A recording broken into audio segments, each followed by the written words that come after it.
básicos, los elementos necesarios, ¿sí? Y hoy te explico por qué. En dictámenes fiscales ya sabemos que hay tres tipos. Los dictámenes federales, ¿sí? Que son el de auditoría fiscal de estados financieros, el de cuotas obrero-patronales al IMSS y el de cuotas del Infonavit. Los dictámenes sobre impuestos o contribuciones locales, que sería el 3% sobre nóminas y el impuesto predial. Hay también el del IVA local. Y la autoridad fiscal, ¿sí? Que es cualquier dictamen que se presente ante autoridad fiscal, cualquiera.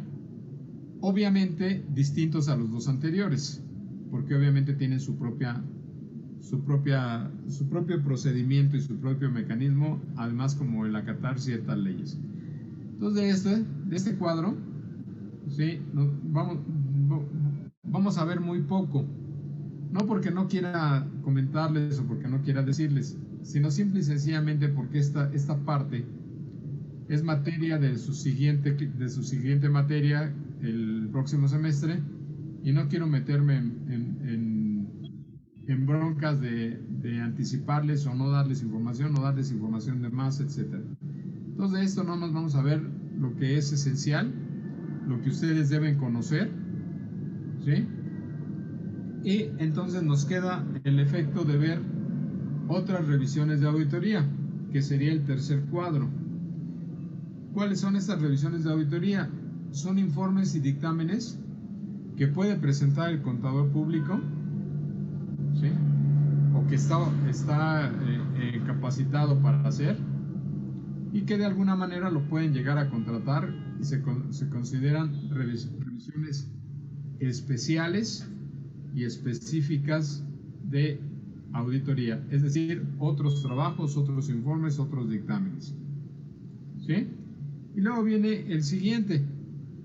Esta parte de procedimientos de auditoría ya los vimos, pero vamos a ver, porque todavía tengo algunas dudas de cuáles sí podríamos haber visto y cuáles no. Entonces, la propuesta profesional autorizada. Recuerden ustedes que si no hay una propuesta profesional autorizada, no se hace la revisión de auditoría. Es decir, si la auditoría se va a realizar es porque nos contrataron para ello.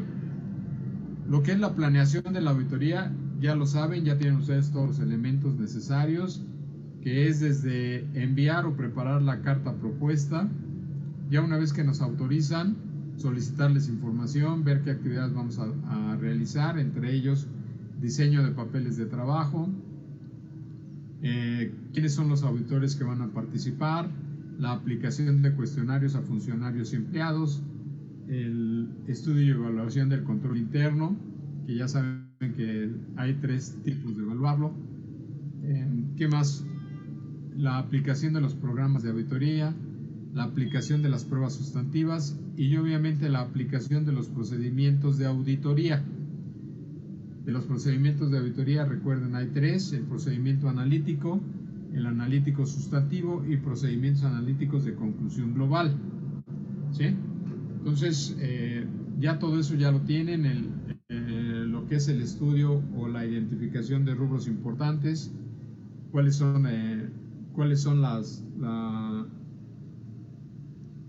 la tendencia de la administración, etcétera, ¿sí? Estudio general, observación, todo eso ustedes ya lo tienen, ya lo vimos, ya lo saben. Si hay alguna duda, es un buen momento ahorita para aclararla. Después vienen los arqueos de efectivo y cuentas por cobrar y por pagar. Ya vimos que es necesario y esencial tener esta información que usualmente nos entrega la compañía.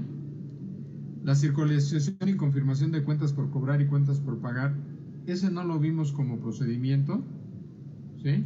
Quiero dejarlo pendiente también para ver en unas clases anteriores, porque necesito ver los formatos y necesito presentarles a ustedes bien la explicación de lo que significa este procedimiento, la circularización y confirmación de cuentas por cobrar y cuentas por pagar. Aquí inclusive le podríamos agregar y gastos. Los análisis de saldos y movimientos, ya vimos que los análisis de saldos y movimientos van específico, saldos es para estado de situación financiera, movimientos para resultados, y que son la comprobación aritmética, ¿sí? Básicamente la comprobación aritmética de los movimientos que se han realizado, obviamente en las cuentas de resultados, y de los saldos y movimientos que se han realizado, obviamente en situación financiera. Los análisis de expedientes de clientes y proveedores ya lo vimos al especificar cuentas por pagar y cuentas por cobrar. La toma de los inventarios físicos, ese no lo vimos, no lo hemos visto, queda pendiente, pero básicamente hay una pequeña imposibilidad. Explicaremos el mecanismo del procedimiento, porque obviamente no hay la forma de realizar un inventario físico, ¿no? La integración de saldos de los rubros seleccionados, ya sabemos que siempre lo primero que tenemos que solicitarle a la empresa es que nos dé la integración de los saldos de los rubros que hayamos seleccionado para revisión. Obviamente ahí vendrán las cuentas que integran esos rubros. La evaluación del control interno, ya lo saben, es básico. Ese también queda pendiente porque es un poco más de material y quiero que ya estemos finiquitando esto para que ustedes lo puedan comprender. La elaboración de los programas de auditoría, ya lo vimos en su momento, es simple y sencillamente las actividades que van ustedes a desarrollar explicadas paso a paso directamente en lo que es la auditoría. La aplicación aplicación de cuestionarios o diseño de diagramas, eso va pegado con control interno, queda pendiente. Obtener declaraciones de la administración y abogados, ya lo vimos, fue en la clase anterior, vimos exactamente la carta con respecto a lo que se requiere en una revisión de auditoría. Ya quedamos que esa carta se puede modificar de acuerdo a las necesidades y al tipo de empresa que estemos revisando. La revisión de activos fijos y sus depreciaciones, ya también lo contemplamos, todos los activos fijos y los métodos de depreciación. ¿Sí? Ya vimos que el de línea recta o el que viene en la ley del impuesto sobre la renta y sus reglamentos no es considerado un método por las normas de información financiera. El estudio general de la entidad y su organigrama, ya también lo hemos visto, es estudiar a qué se dedica, cuál es su actividad principal, cuáles son sus oficinas, cuáles son su planta, cuáles son sus almacenes, en dónde se localiza, etcétera, y propiamente algo de esto lo vamos a sacar del acta constitutiva. La integración e identificación de ingresos y sus tasas de IVA es parte esencial para efecto de la totalidad de ingresos. La aplicación de pruebas globales en determinación de impuestos, ya también vimos unos ejemplos. Esto básicamente se utiliza al fin del mes o al fin del año. Identificación de las áreas importantes o de riesgo, ya vimos cuáles son, es por valores, por movimientos o por importancia, por la actividad que realiza. La identificación de actividades incompatibles con la empresa, estas son políticas contables que la empresa nos tiene que decir si las está aplicando o no las está aplicando, y sobre todo al observar los procedimientos que realiza, nosotros vamos a checar si realmente puede estar sucediendo o no una actividad incompatible. La revisión de gastos contables y fiscales y reconocimiento de las políticas de control interno y estimaciones respectivas, esto también ya lo vimos. Ya vimos que hay la totalidad de gastos implica las normas de información financiera, es decir, son gastos contables. Si de esos gastos contables además se va a llevar a deducciones fiscales, entonces tendríamos que ya definir a través de las leyes, de las políticas y de los reglamentos que le apliquen, cuáles son las características que se deben de cumplir en el caso de deducciones fiscales. Y sabemos que entonces hay deducciones contables, que es la totalidad de deducciones que tenga la empresa, y las deducciones fiscales, que son únicamente las que van a afectar, ¿sí?, el pago de impuestos o la determinación del resultado fiscal. Entrega de ajustes de auditoría, esto no lo hemos visto, lo aclaro ahorita rápidamente. Una vez que se tiene casi toda la auditoría, que se ha concluido, que ya aplicamos la totalidad de pruebas, todo, es muy probable que ya tengamos los ajustes, es decir, los movimientos que vamos a afectar en la empresa como auditores, que la empresa está obligada a reconocer, ¿sí? Obviamente previa consulta con ellos, ¿no? Es decir, tenemos los ajustes, como van saliendo, se los vamos pasando a los responsables o a la administración para que los evalúe y vea si realmente no fueron culpa, no quiero decir que fue culpa, sino que realmente fueron detectados porque están ocurriendo dentro de la empresa, ¿sí? Y que no hayan sido en un momento dado inventados o generados porque nos faltó que nos proporcionaran información. Esta entrega de ajustes de auditoría se debe de hacer antes de preparar el borrador del dictamen. ¿Para qué? Para que le demos tiempo a la compañía de que los incorpore en su información financiera, de que genere su última balanza, ¿sí? Y que ésta coincida con el borrador de dictamen que le vamos a presentar. Ahora bien, ¿qué es comentar el borrador del dictamen? Que esa también es parte de su siguiente materia. Comentar el borrador de dictamen es decir, ya concluí la auditoría, aquí está el dictamen, es un borrador, queremos que tú lo veas donde ya van todos los eventos que han afectado la auditoría y si inclusive se va a emitir una opinión con salvedad, opinión negativa o denegación de opinión, o si es un dictamen sin modificaciones en las aseveraciones del dictamen, ¿no? ¿Sí? Una vez que lo hemos comentado, que nos hacen todo el cuestionamiento de por qué esto, por qué aquello, dándoles la opción de que nos digan, oye, ¿por qué estos ajustes los estás proponiendo, etcétera? ¿Sí?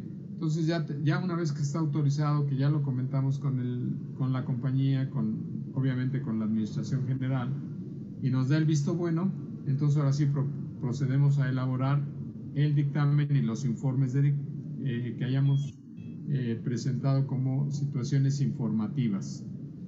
¿Sí? Entonces es importante que tengamos siempre esta secuencia: entrega de ajustes de auditoría, comentar el borrador del dictamen y luego ya una vez autorizado, ahora sí, entrega de informes y dictámenes. ¿Por qué debe ser esta secuencia? Porque al entregar los ajustes de auditoría, pues a lo mejor a la compañía no le gustan. El que no le gusten no significa que no hayan sucedido, pero puede haber que en algún momento que nos digan, no, quítalo, no te lo acepto, no te lo valgo, ¿sí? Y si quieres modifica la opinión, no hay ningún problema, pero esto no pasa, ¿sí? Entonces tendríamos que ver cómo se va a modificar el dictamen y volverlo a comentar, y entonces ahora sí ya la entrega de informes y dictamen. Esto básicamente viene en la siguiente clase o materia, en el siguiente semestre, y entonces por eso no quiero meterme mucho en materia de dictamen. Entonces, como ven, casi ya concluimos. Ahora bien, ¿qué va a suceder con las revisiones de la auditoría, de las auditorías que se encuentran en este tercer cuadro? Tenemos que realizar exactamente todo o parte de estos procedimientos, ¿sí? Para cada uno de ellos. Es decir, si presentamos dice aquí, un solo estado financiero, vamos a pensar que es el de situación financiera, entonces probablemente lo que quitemos o que nada más revisemos medianamente sería lo de la identificación, integración de ingresos y sus tasas de IVA. Y nada más haríamos las pruebas necesarias para determinar, junto con la aplicación de pruebas globales y de identificación de gastos contables y fiscales, nada más para ver si fue realmente el resultado que están considerando en el estado de situación financiera. No quiere decir que no lo veamos, quiere decir que no lo vamos a ver de manera profunda, ¿sí? Pero lo que es la propuesta profesional, la planeación de la auditoría, el diseño de los procedimientos de auditoría a aplicar, el diseño de los papeles de trabajo, quiénes son los auditores que van a participar, cuáles son los papeles de trabajo que vamos a realizar, cuáles son las marcas y el índice de los papeles de trabajo. Todo eso lo vamos a tener que hacer. ¿Cuál es el tiempo en que nos vamos a tardar en hacer la auditoría. Todo eso lo tenemos que hacer, ¿sí? Obviamente va a ser en menor escala, pero de alguna manera es necesario hacerlo porque tenemos que hacer nuestros legajos de auditoría. Recuerden ustedes que está el ECA, el expediente continuo de auditoría, que lo tenemos que hacer, lo tenemos que elaborar, o el archivo permanente, y el de la revisión, el expediente de revisión, el expediente continuo, ¿sí? Entonces, no es que no lo veamos aquí ahorita, sino simple y sencillamente ya sabemos todo lo que tenemos que hacer y tal vez aplicar en mayor o menor cantidad o en menor profundidad cada uno de estos actividades que están en los procedimientos analíticos de auditoría. Pero de que lo tenemos que hacer en cualquiera de estos. Ahora, en estas revisiones de auditoría estoy tratando de incluir los más importantes o los que de alguna manera son trabajos frecuentes, ¿sí? Es decir, dentro de nuestra actividad profesional nos vamos a encontrar con ellos. Entonces es un solo estado financiero sobre un rubro específico de los estados financieros. Ya no es sobre un estado, sino un rubro específico. Usualmente es clientes, cuentas, más bien, cuentas por cobrar, cuentas por pagar, bancos. Informe sobre el control interno, que es un dictamen. El informe de comisario, que también es otro dictamen. El informe sobre normas para atestiguar, ¿sí? Que vamos a ver ahorita precisamente qué son las normas para atestiguar. Después los informes presentados ante autoridades no fiscales. Propiamente son peritajes, ¿sí? O ellos, dependiendo de la autoridad, nos puede decir que es un peritaje o que es un dictamen, ¿sí? Pero la característica es que debe ser una autoridad no fiscal, ¿sí? Puede tener cualquier situación jurídica o legal, con la característica de que no sea autoridad fiscal, porque si es autoridad fiscal, entonces es un dictamen que se presente ante autoridad fiscal, ¿sí? Entonces aquí es autoridades no fiscales, peritajes financieros, estados financieros pro forma, estados financieros proyectados, estados financieros presupuestados y cualquier informe que se presente ante autoridad no fiscal, ¿sí? Básicamente son peritajes, ¿sí? Entonces todos estos los vamos a ver, ¿sí? Obviamente bueno, no todos, vamos a ver algunos, y de aquí vamos a ir recordando toda la actividad que tendríamos que hacer, ¿sí? Entonces esta parte ya nada más va a ser mencionada muy superficialmente, porque en teoría ya la conocemos, que es esta, que aplica todo en la revisión de estados financieros básicos, que es el dictamen, ¿sí? No sé si hay alguna duda o comentario, si quieren hacer alguna aclaración, algo que en este momento no les haya quedado claro.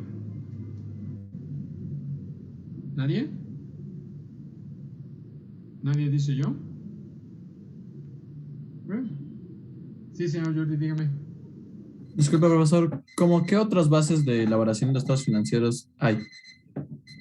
Aquí, en otras bases. Bien, la principal es las normas de información financiera. Esa es la base principal.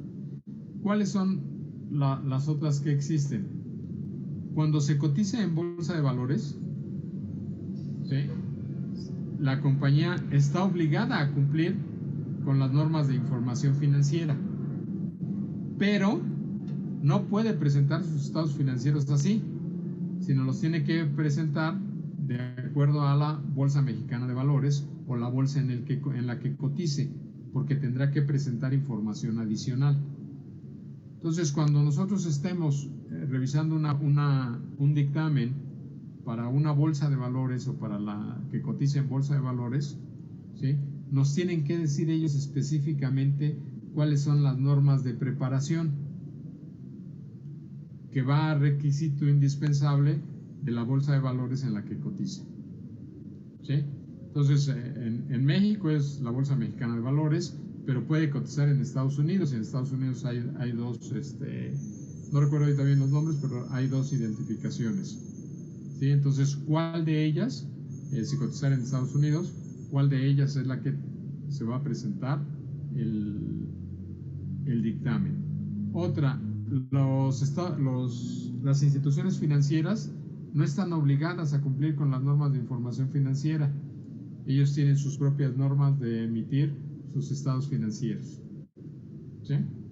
Entonces, si usted va a dictaminar una institución financiera, lo primero que les tiene que pedir es cuáles son las bases para presentar y elaborar sus estados financieros. ¿Sí? Si va a presentar las de seguros, compañías de seguros, igual. ¿Sí? No está obligada a cumplir con las normas de información financiera, sino está obligada a las normas específicas de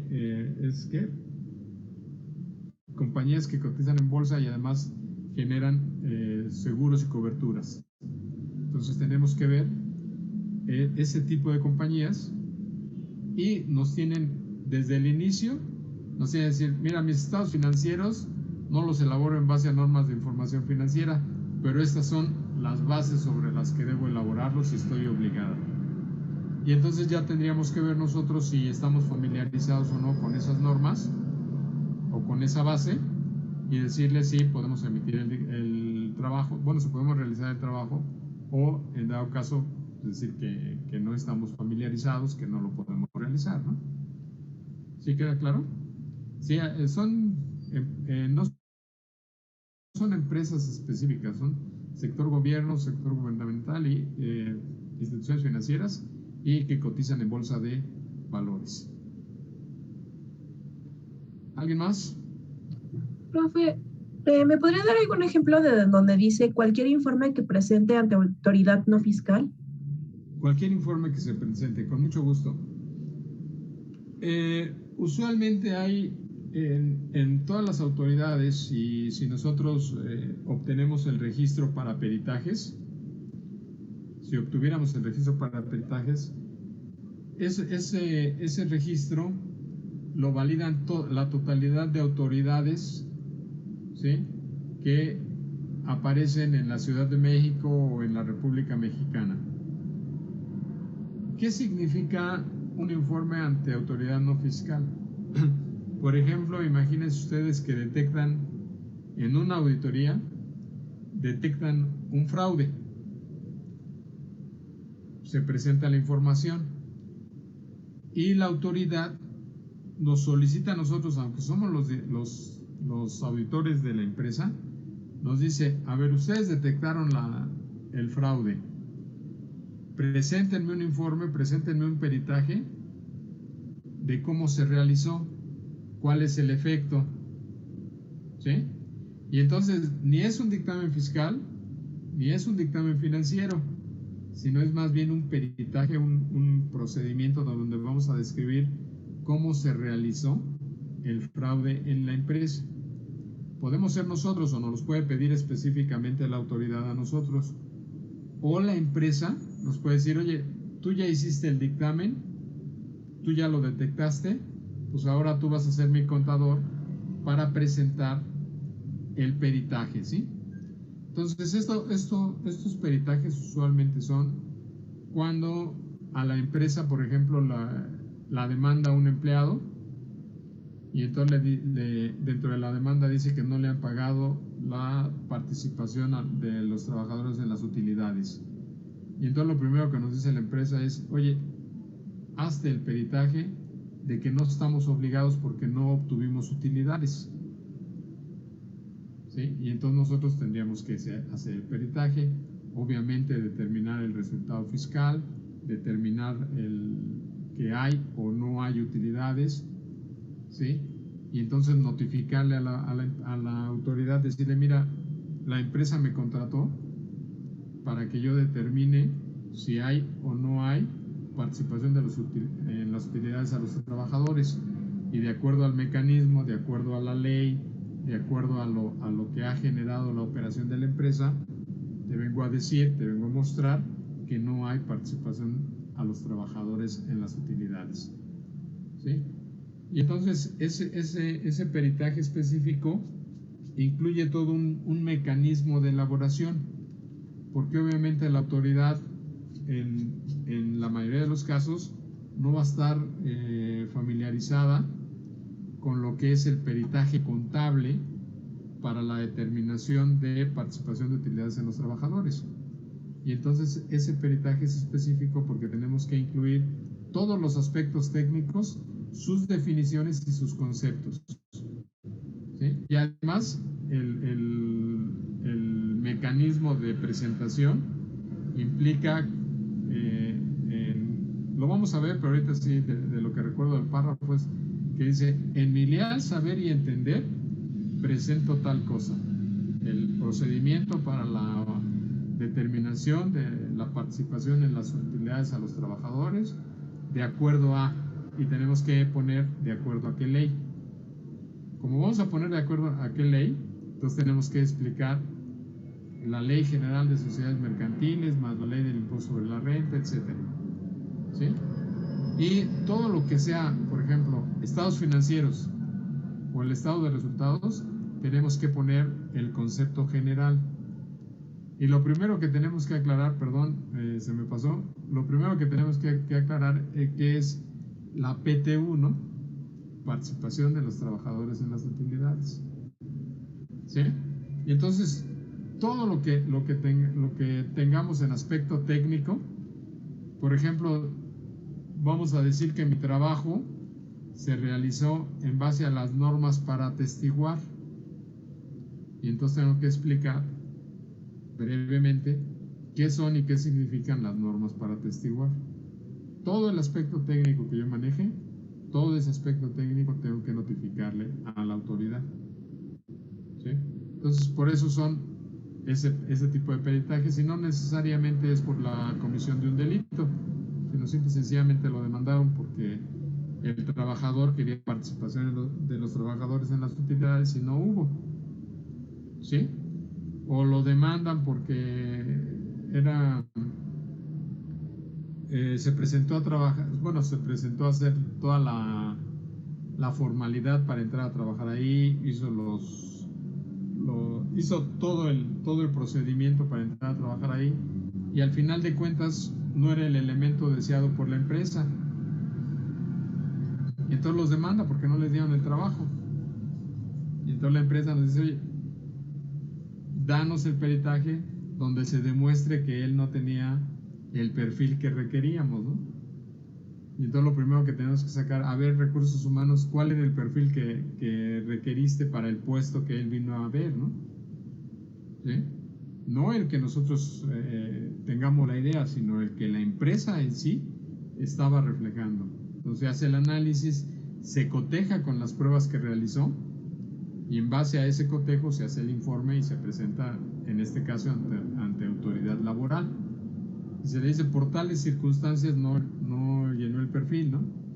Que ya saben que es moda, ¿no? Si no lo contrata uno, lo pueden demandar porque no se contrató e hizo todos los estudios y los análisis y todas las pruebas, y al final de cuentas no se quedó, y entonces le hicimos perder el tiempo. Bueno, no nosotros, sino la empresa le hizo perder el tiempo, y ahora quiere que lo contrate, ¿no?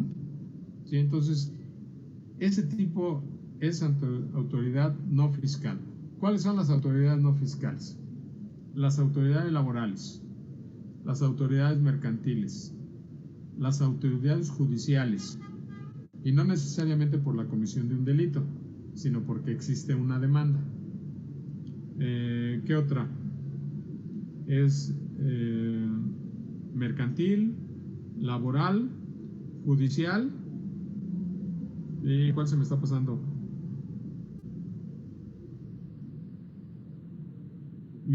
Digamos una... Profe, Bueno, sí, dígame. ¿el buró de crédito entraría ahí?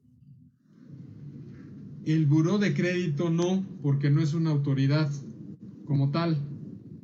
Así ¿Por como eso buró de quedaría crédito, como no fiscal? pudiera ser no fiscal, pero no entraría como autoridad. ¿Sí? Ah, ya. Ok. Porque porque explícitamente el buró de crédito no es una autoridad, es una institución que va a generar y va a manejar quiénes son las personas que tienen adeudos. Pero ahí van los adeudos ante el fisco, ante el Seguro Social, ante el Infonavit y ante empresas mercantiles. Entonces tendríamos que ver específicamente la persona o el que está en ese problema, qué autoridad le está requiriendo o por qué la autoridad o por qué la empresa o la institución financiera lo metió al buró de crédito, ¿no? ¿Sí? Y entonces ya tendríamos que ver a quién se va a dirigir para saber si va a ser ¿cómo se llama? A la Asociación Mexicana de Instituciones Financieras o de Valores y al SAT inclusive, o a quién, ¿no? Entonces, dependiendo de cuál sea el caso específico de la persona que está en el buró de crédito, tendríamos que ver cómo lo vamos a defender. Realmente es una situación un poquito indefendible, porque lo primero que le van a decir es, ¿lo debes? ¿Lo deudas? Y entonces te va a decir, sí lo debo, sí lo deudo, pero tengo la intención de pagarlo, no quiero estar aquí. Lo siento, si lo debes, pues ya ni cómo hacerle, ¿no? Sin embargo, bueno, pues ahí puede haber algunos casos específicos que ya lo pagó y no lo quieren quitar del buró de crédito, ¿no? ¿Sí? Entonces, ahí tendríamos que ver quién o ante quién se va a presentar ese informe para ver si es autoridad no fiscal o qué tipo de informe se tiene que presentar. ¿Sí? Porque a lo mejor nada más es administrativo, ¿no? Se le notifica al buró de crédito, a quien lo maneja, que esta persona ya lo liquidó, ya pagó su adeudo, se presentan los documentos específicos que lo liberan y ya esperaríamos a que solicite el buró de crédito a la institución que retire su inscripción o que retire el que sea publicado en el buró de crédito, ¿no? ¿Sí? Porque el buró de crédito no nos haría caso como tal solicitándolo a él, sino con esa información él va a decir, ok, a ti quien te boletinó fue el Banco Banamex, entonces deja enviarle esta documentación con Banamex a esta institución financiera para que retire, ¿sí? Para que esta persona sea retirada del boletín, básicamente, ¿sí? Profe, entonces el IMSS entraría como autoridad no fiscal. No, si es ante el IMSS, tiene que ser autoridad fiscal. Si es el SAT quien te boletinó por adeudos del impuesto sobre la renta o del IVA, tiene que ser ante autoridad fiscal. Es decir, tendría que ser un dictamen. Y anticipándome, si vas a presentar un dictamen ante el SAT, ante el IMSS o ante el Infonavit, no puede ser cualquiera. Tienes que tener el registro, ¿cómo se llama este? Es el registro en el padrón de contadores públicos ante el SAT, el registro en el Seguro Social y el registro en el Infonavit. Si no tienes esos registros específicos, no puedes emitirles un dictamen a la autoridad fiscal. Quedarías en que puedes emitir cualquiera menos este. ¿Sí? Me voy a anticipar del SAT, Dirección General de Auditoría Fiscal Federal. El del Seguro Social es al Instituto Mexicano del Seguro Social, a la subdelegación o administración que te corresponda, de acuerdo a tu domicilio fiscal. Lo mismo en el Infonavit, ¿no? Para el registro del SAT, para el registro del IMSS y del Infonavit, lo primero que te van a pedir es, ¿está registrado en el SAT? Sí. Entonces sí puedes solicitar los registros fiscales de nosotros. ¿No está registrado en el SAT? Lo sentimos. no le vamos a dar el registro. ¿Sí? Entonces, es lo primero que tenemos que ver. Perdón, se me había pasado. Dictámenes fiscales, cualquiera que estos sean, se debe de obtener el registro como contador público en el padrón para dictaminar ante la autoridad que corresponda. Si no tienes ese registro, tú no puedes dictaminar, es decir, no podrías presentar esa información. ¿Sí? ¿Alguien más? Lo vamos a ver ahorita, bueno, no ahorita en la continuación de las demás clases. Vamos a ver ahí este tipo de registros. ¿Alguien más? ¿Alguna duda? ¿Comentario? ¿Nadie? Nada más para comentarles, el registro del SAT es un registro que se obtiene, si lo llegan a obtener, no lo pierden. Bueno, se puede perder por algunas causas, pero casi es como ustedes, hasta que entreguen el equipo, se presentan ante el Todopoderoso, ¿no? ¿Sí? El registro en el SAT es casi similar. Se pierde por cometer un delito fiscal, porque entregamos el equipo y por no dar cumplimiento a la norma de desarrollo profesional continuo. ¿Sí? Por eso se puede perder el registro del SAT. Y para obtenerlo, dentro de todo lo que va es el INE, inscripción en un registro, en un colegio de contadores, tener la actualización y la capacidad profesional mínima de 3 años, estar en el colegio de contadores, cualquiera que se llame, durante menos 3 años. Tienen que presentar ahora el famoso examen de oposición para la certificación, es decir, tienen que estar certificados, tienen que cumplir con la norma de desarrollo profesional continuo cada año, no cometer ningún delito fiscal, no haber cometido ningún delito fiscal y no haber cometido ningún delito que amerite pena corporal.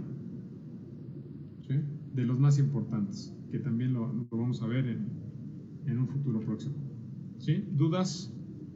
¿Aclaraciones o comentarios? ¿No? ¿Ninguno? Bien, entonces rápidamente nos vamos. Dejo de compartir esta cédula y nos vamos a la siguiente, que son precisamente las normas. ¿Dónde están?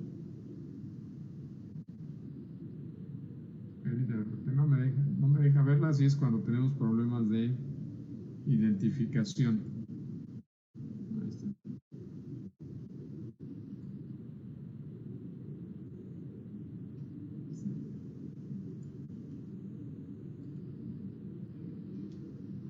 Estas son las normas para atestiguar y otros informes de auditoría.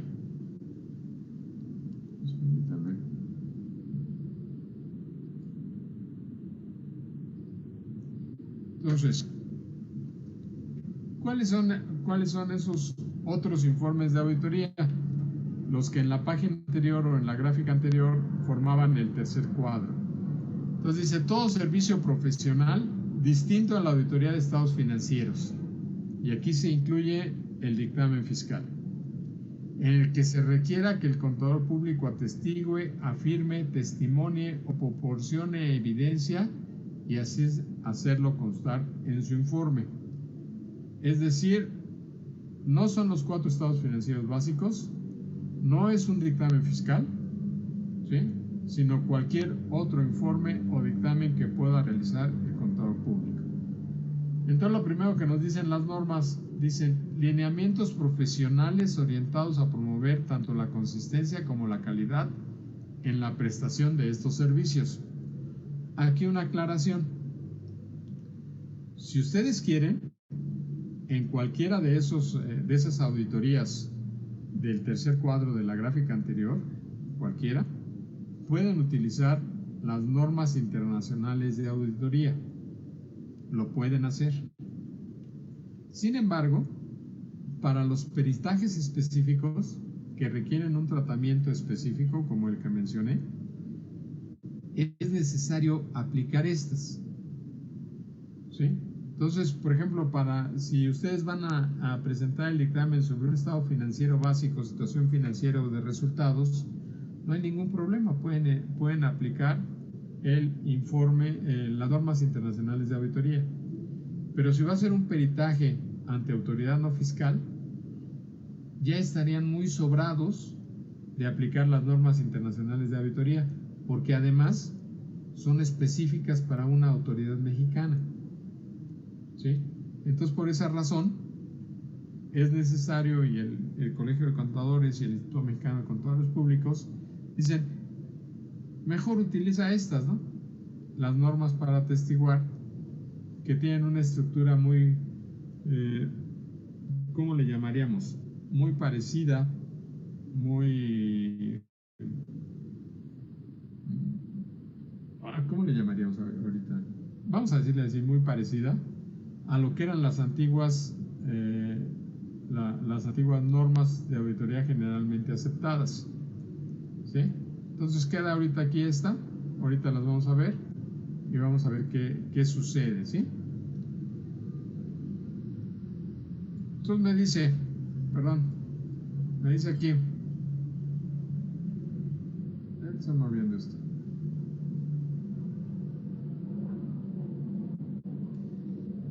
Lo primero que necesitas saber es que las normas para atestiguar están clasificadas en 3: las normas personales, las normas de ejecución del trabajo y las normas de información. Entonces vamos a ver ahorita qué significan las normas personales. Y entonces lo primero que me dice es: tienes que tener título profesional. Si no tienes título profesional, no puedes realizar los trabajos. Tienes que tener un entrenamiento técnico, es decir, una experiencia en la realización. Y tienes que tener el conocimiento técnico y además la capacidad profesional para hacer este trabajo. Entonces, lo primero que nos dicen es: no tienes título, con la pena no puedes hacer el trabajo. No tienes el entrenamiento técnico y la capacidad profesional, no puedes hacer el trabajo. No tienes la experiencia, no tienes la práctica, no puedes hacer el trabajo. Vamos a ver la segunda: conocimiento del asunto de que se trate. Y entonces, eres contador público y puedes hacer un dictamen de un estado financiero. Sí, el de situación financiera, el de resultados, son los más comunes. Entonces, sí, los conozco, los sé hacer. Ok.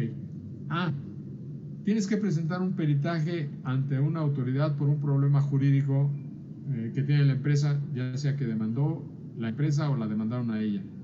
Híjole, no tengo esa experiencia. Entonces no puedes hacer. ¿Sí? Condiciones para poder llevar a cabo el trabajo para atestiguar. Es decir, tienes que mover el traslado, ir a la compañía, ir a la atención de la autoridad, etc. Cuidado y diligencia profesionales, a lo mejor todos lo tenemos, ¿no? Todos somos dedicados, todos sabemos conducirnos ante una autoridad, ante la administración de la empresa, etc., ¿no? Y luego nos dice, y tienes que tener independencia. Bueno, ¿qué es independencia? Pues que tienes toda la libertad para hacer el trabajo como tú quieras, lo vas a hacer y lo vas a diseñar profesionalmente y nadie va a poder influir ni positiva ni negativamente en los resultados. Okay. Sale, sí lo reúno, ¿no? Reúno todas, puedo hacer el trabajo en materia de normas personales. Tengo que cumplir ahora con las siguientes: la ejecución del trabajo. Tengo que planearla y supervisarla. Y entonces vean nuevamente, recurriendo a lo que ya vimos, todas las auditorías, cualquiera que sea, el informe, el peritaje, etcétera, va a tener que tener planeación y supervisión básicos. Y luego dice, obtener evidencia suficiente y competente. Es decir, vas a tener las pruebas que dicten una cosa o que dicten otra, ¿sí? Pero no las vas a poder implementar o falsificar o imponer. Toda la evidencia va a tener que resultar como motivo de tu trabajo y de la aplicación de tus procedimientos de auditoría en las circunstancias, ¿sí? Y luego viene el tercero, la tercera norma, que es la información. Dice, el informe debe describir con claridad la aseveración sobre las que se informa y las características del trabajo a atestiguar. Es decir, tienes que ser suficientemente claro. ¿Qué trabajo hiciste? ¿Cómo lo desarrollaste? ¿Y qué características tuvo dicho trabajo y las normas que aplicaste para resolverlo?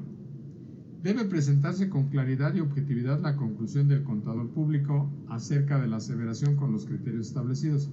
Entiéndase como aseveración el asunto del trabajo para lo que te contrataron, el objetivo.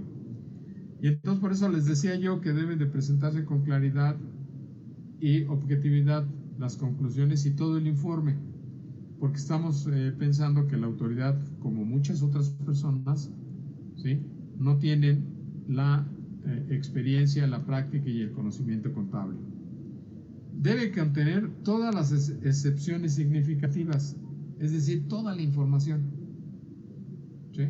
En este caso, de contener todas las excepciones significativas, ¿sí?, se puede entender como tú tienes que presentarlo detallado del punto 1 al punto número 5 o al punto número 6, bien explicado, bien correlacionado, para que la autoridad lo entienda y no te esté pidiendo informes, aclaraciones o notas adicionales.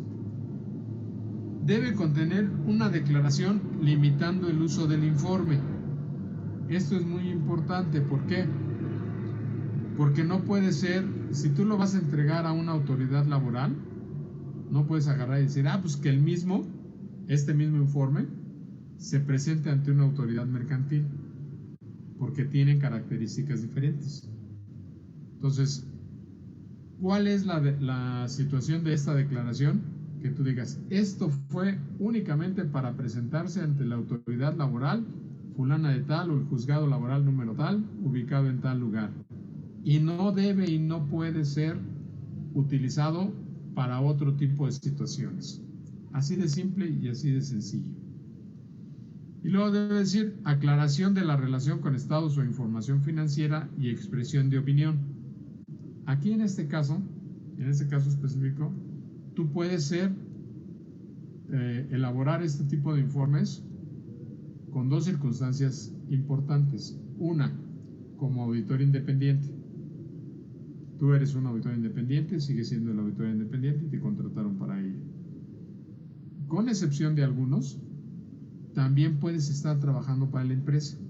Tú puedes ser el contador de la empresa y decirle, bueno, yo lo hago, yo lo realizo, tengo práctica, tengo experiencia, ¿sí?, y me pagas una lana adicional, ¿no?, por atender esto. Y entonces también se puede hacer, ¿sí?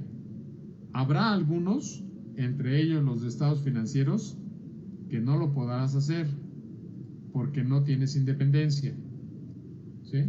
Pero vamos a pensar que en este caso es ante una autoridad laboral, y entonces, bueno, yo lo puedo hacer y no importa, pero aquí lo tienes que aclarar. Y entonces ahí tendrías que yo tiene un formato, dicen, en mi leal saber y entender, presento este informe correspondiente, ¿sí? Soy el contador público o el contador general de la empresa, ¿sí?, y estoy expresando mi opinión, la cual se emite con total independencia e imparcialidad. Y entonces allí aclaras cuál es la relación con los estados financieros o con el dictamen que presentes o con el informe y la expresión de opinión.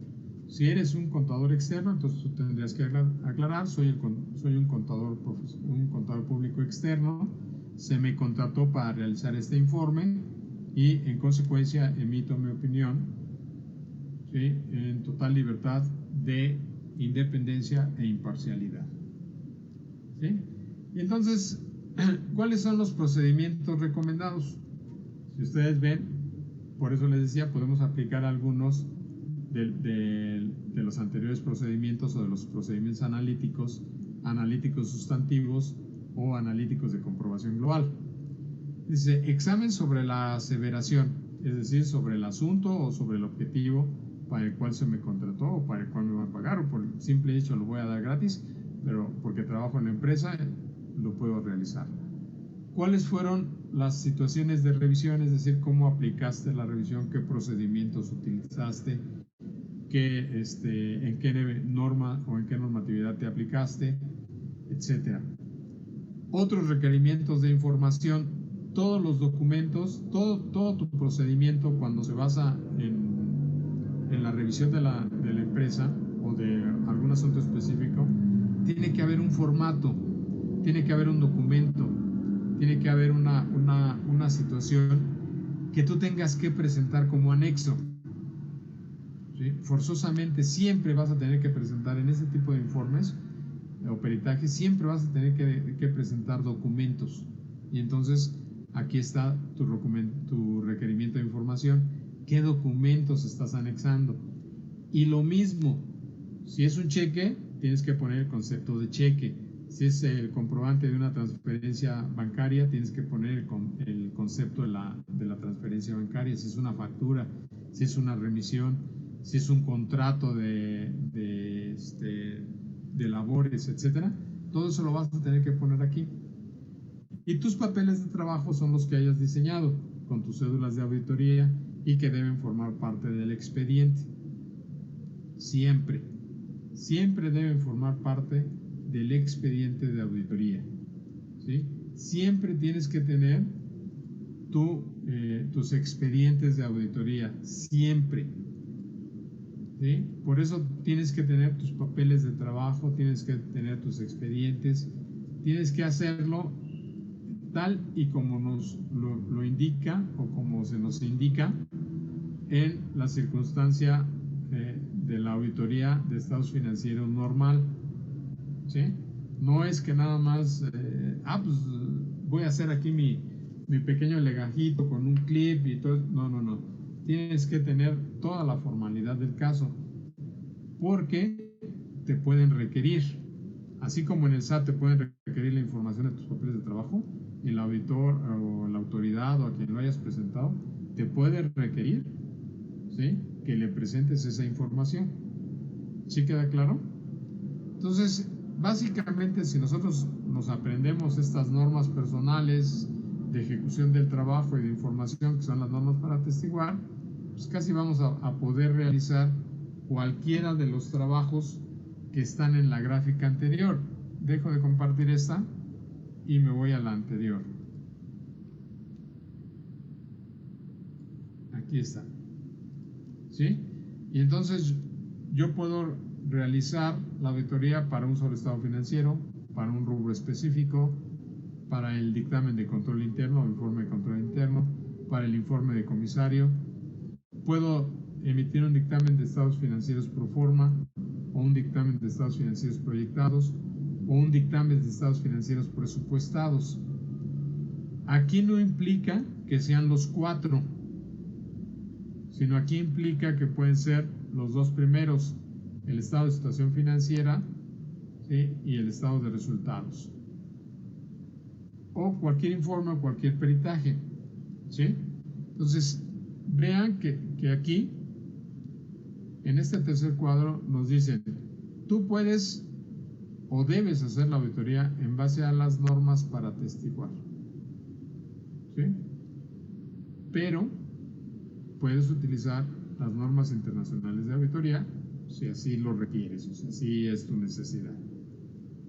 Sin embargo, repito, para trabajos específicos, como el informe de comisario, no creo que bueno, en el informe de comisario sí. En el informe de control interno probablemente no me sean de utilidad, o me sean únicamente las normas 300 que se relacionan al trabajo, las 700, 705 que van relacionadas con la opinión, ¿sí? Probablemente ahí sí tenga que ver algunas, pero de ahí en fuera, pues las normas para atestiguar son las ideales, ¿no? Si es un solo estado financiero, no cabe duda, tendría que aplicar las normas internacionales de auditoría. Si es un peritaje financiero, ¿qué tipo de peritaje financiero se requiere? ¿Sí? ¿Qué estado financiero va correlacionado? Si es un estado financiero pro forma, pues automáticamente necesito saber cuáles son las bases para elaborar esos estados financieros, ese tipo de estados financieros. No va a ser en base a las normas de información financiera, ¿sí? Si yo necesito unos estados financieros proyectados, pues necesito ver cuáles son las bases de proyección, ¿sí? Y entonces ahorita se me acaba de ocurrir una pregunta. ¿Cuál es la diferencia entre estados financieros pro forma y cuál es la diferencia con los estados financieros proyectados? ¿Quién me puede decir?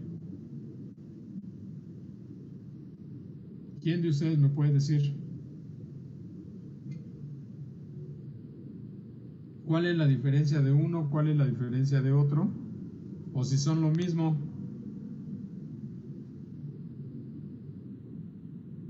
Digo, si son, no pueden ser lo mismo porque tienen diferente nombre.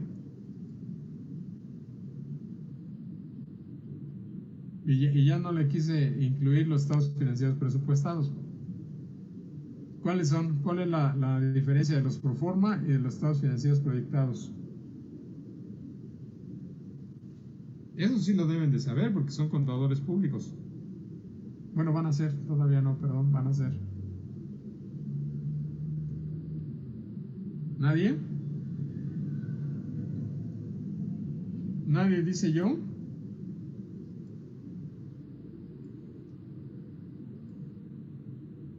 ¿De plano nadie? ¿Nadie quiere decirlo? ¿O no lo saben? Bien, no hay ningún problema, es muy sencillo. Los estados financieros proyectados, la diferencia principal es las características con las que se realiza. ¿Cuáles son esas características?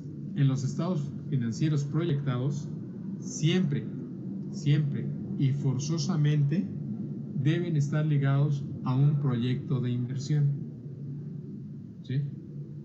Usualmente puede ser una obra, puede ser ¿cómo se le llama? Se me fue la palabra. Un crecimiento, van a crecer la planta o van a crecer las oficinas o van a hacerlas más grandes o modificarlas o se van a ir de estar en un edificio pequeño, se van a ir a las lomas. Entonces allá estamos construyendo las nuevas oficinas, etc. Entonces, ¿qué es lo que significa? Que todos los estados financieros proyectados están ligados a un proyecto de inversión, cualquiera que ustedes quieran llamarlo, ¿sí? Un proyecto de inversión significa que están construyendo, que van a construir, que van a agrandar la planta, oficinas, lo que ustedes quieran, pero siempre va a ir ligado a ese proyecto. Y entonces lo que utilizan casi siempre es cuánto voy a invertir en esa modificación, en ese proyecto, cuál es el monto de la inversión y después cuál es el monto estimado que va a producir, porque nadie invierte para tenerlo ahí muerto, ¿no? Para tener una situación muerta. Es decir, el atender la oficina, cambiarla de la colonia Roma a cambiarla a las Lomas, pues significa que voy a tener probablemente unos mejores clientes o una mejor aceptación por parte de ellos. Aparte de que en la Roma, pues a veces con los temblores se caen los edificios, ¿no? ¿Sí? Pero tiene un proyecto, tiene una base, tiene un sustento. ¿Y qué son los estados financieros pro forma? ¿Cómo se elaboran? ¿Dirán ustedes es lo mismo? No, claro que no. los estados financieros pro forma casi siempre se aventuran a una contingencia. ¿Qué es una contingencia? Voy a esperar que el incremento de mis ventas, sin ningún proyecto de inversión, se genere, ¿sí? No voy a producir, no voy a cambiar mis instalaciones, nada. Lo que le voy a hacer es una inversión, tal vez a mejorar los materiales o mi producción, ¿sí? Mejorarla, ver cómo la voy a mejorar. Y entonces dicen, ok, yo estoy estimando que con estas mejoras a mi producto, ¿sí? A mi línea no a la línea de producción tal, sino a los insumos, ¿sí? Se me va a aumentar un 25% las ventas a partir del año siguiente. Y entonces todas mis estimaciones, obviamente las cuentas por cobrar, las cuentas por pagar, el flujo efectivo, se realiza en base a esa contingencia. ¿Por qué es una contingencia? Porque yo estoy esperando que suceda, pero a lo mejor nunca se realiza.